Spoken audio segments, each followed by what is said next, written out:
Okay बेटा, क्या पढ़ने जा रहे हैं? केपलर्स के लॉज पढ़ने जा रहे हैं। ठीक है, केपलर का पहला लॉ, केपलर के 3 लॉ है। केपलर का पहला लॉ कहता है, केपलर का पहला लॉ कहता है कि any planet move around sun in elliptical path.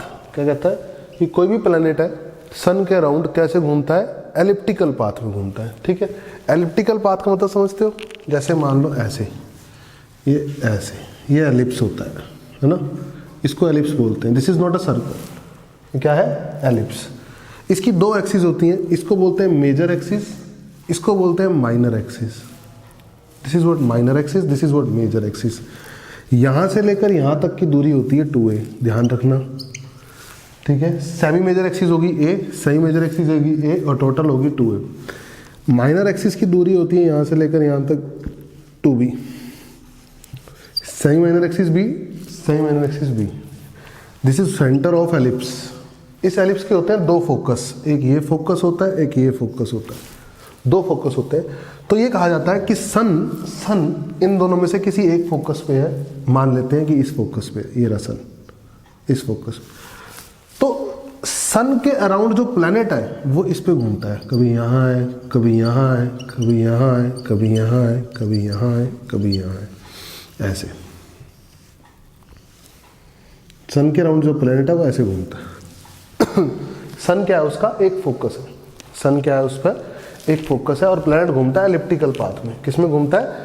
Elliptical path में। जैसे यहाँ वेलोसिटी की बात करें तो v1 है, यहाँ वेलोसिटी की बात करें तो v2 है, ठीक है ना, यहाँ ऐसे v2 है, यहाँ बात करें तो v3 है, आगे कहीं भी और अलग अलग वेलोसिटी हर जगह पे। हर जगह से दूरी भी अलग अलग है, हर जगह से दूरी भी क्या है? अलग अलग है। ठीक है, अच्छा एक बात और, सेंटर से लेकर फोकस तक की दूरी होती है a times a semi major times, semi major किसका टाइम्स?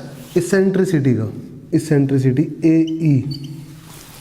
सेंटर से फोकस तक की दूरी क्या होती है? सेंटर से फोकस तक की दूरी होती है AE। E इसेंट्रिसिटी है, इसेंट्रिसिटी है, ठीक है ना। E क्या है? इसेंट्रिसिटी। कोई दिक्कत वाली बात नहीं है कहीं से कहीं तक, ठीक है।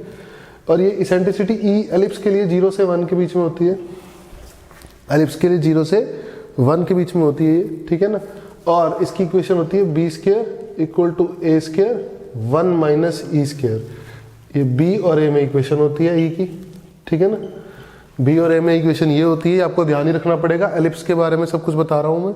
मैथमेटिक्स में आप एलिप्स पढ़ते हैं, डिटेल में पढ़ते हैं मैथमेटिक्स में आप एलिप्स को, ठीक है ना। सेंटर से फोकस तक की दूरी यही होगी। अब मेरे को एक बात बताओ, सन से प्लैनेट सबसे पास कहाँ है?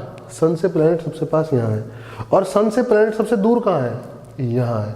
जो पास वाला पॉइंट होता है उसको बोलते हैं पेरीहीलियन। क्या बोलते हैं? पेरीहीलियन। और जो दूर वाला पॉइंट होता है उसको बोलते हैं एपीहीलियन। क्या बोलते हैं? एपीहीलियन, ठीक है। तो सन से पेरीहीलियन तक की दूरी कितनी होती है? सन से, ये लेट अस से this is point P1, this is point से P2। तो फोकस से यानी सन से P1 की दूरी, सन से P1 की दूरी होती है पेरीहीलियन। और कितनी होती है? ये A है, ये AE है, तो बचा A - AE। और एपीहीलियन सन से फोकस, सन से P2 पॉइंट तक की दूरी, ये A है, ये AE है, तो कितना हो गया? A + AE, A + AE। समझ में आई मेरी बात? ये केपलर का फर्स्ट लॉ के बारे में बताया मैंने। बेसिकली मैंने एलिप्स के बारे में बताया। किसके बारे में बताया? एलिप्स के बारे में। This is Kepler first law. Kepler का सेकंड लॉ क्या कहता है? सेकंड लॉ क्या कहता है? केपलर का सेकंड लॉ ये कहता है कि चलो ठीक है, प्लैनेट जो है सन के अराउंड एलिप्टिकल पाथ में घूमता है, लेकिन साथ ही साथ एरिया स्वीप यूनिफॉर्म है। एरिया स्वीप क्या है? यूनिफॉर्म। देखो मैं क्या बोलने जा रहा हूँ तुमसे समझना। एरिया स्वीप यूनिफॉर्म, मैं जो वर्ड बोल रहा हूँ ध्यान सुनना, क्या मतलब है इस बात का। जैसे प्लैनेट है ना, ये सन के अराउंड ये प्लैनेट घूम रहा है इस पाथ पे, ये सन, ये रहा, ये सन है फोकस पे, है ना, ये प्लैनेट घूम रहा है ऐसे। तो area sweep in equal interval of time is equal. मैं लिख देता हूँ, area sweep by planet in equal interval of time, in equal interval of time is equal. मतलब अभी समझाता हूँ, जैसे समझो बात को, मान लो प्लैनेट यहां से इस पॉइंट से इस पॉइंट तक आया, यहां से यहां आया, ठीक है ना, प्लैनेट यहां से यहां आया, तो सन ने प्लैनेट से एक एरिया स्वीप किया, this is area, this is what area. तो मान लो कि यहां से यहां प्लैनेट को आने में t1 टाइम लगता है, तो कितना एरिया स्वीप करता है, a1 एरिया स्वीप करता है, तो a1 एरिया स्वीप करता है t1 टाइम में, समझे। ऐसे ही कहीं भी और ले लो, ये और ये, जैसे मान लो यहां से यहां पहुंचा, अब प्लैनेट यहां से आया मान लो t2 टाइम में, और ये एरिया स्वीप कितना किया a2, तो ये बोला जाता है कि ये रेशो सेम है। मतलब अगर यहां 2 सेकंड में 3 मीटर स्क्वायर का एरिया स्वीप करेगा, तो यहां भी 2 सेकंड में 3 मीटर स्क्वायर का ही एरिया स्वीप करेगा। अगर टाइम सेम है, area sweep by planet in equal interval of time, मतलब टाइम इक्वल है तो एरिया भी क्या होंगे, इज इक्वल, समझे।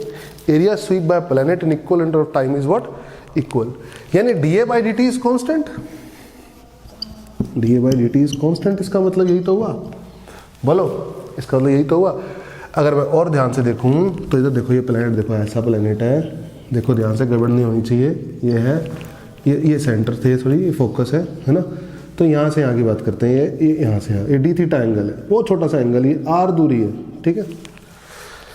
तो ये जो एरिया होगा, ये कितना होगा, ये होगा हाफ इंटू बेस, ये बेस होगा, ये आर्क की length are d theta into altitude भी तो लगभग आर ही होगा, अरे अप्रोक्सीमेट है ना, और over d t. That means d a by D T is equal to constant is equal to r square by 2 and d theta by D T is what omega, angular velocity, d theta by D T is what omega. अगर मैं मास से ऊपर नीचे multiply divide करा दूं तो क्या बन गया, d a by D t बन गया मेरा m r square omega, m r square is movement of inertia into omega, I omega angular momentum, L upon 2 is constant. तो भाई मास तो कांस्टेंट ही है, मास तो कांस्टेंट ही है, यानी एंगुलर मोमेंटम इज कांस्टेंट,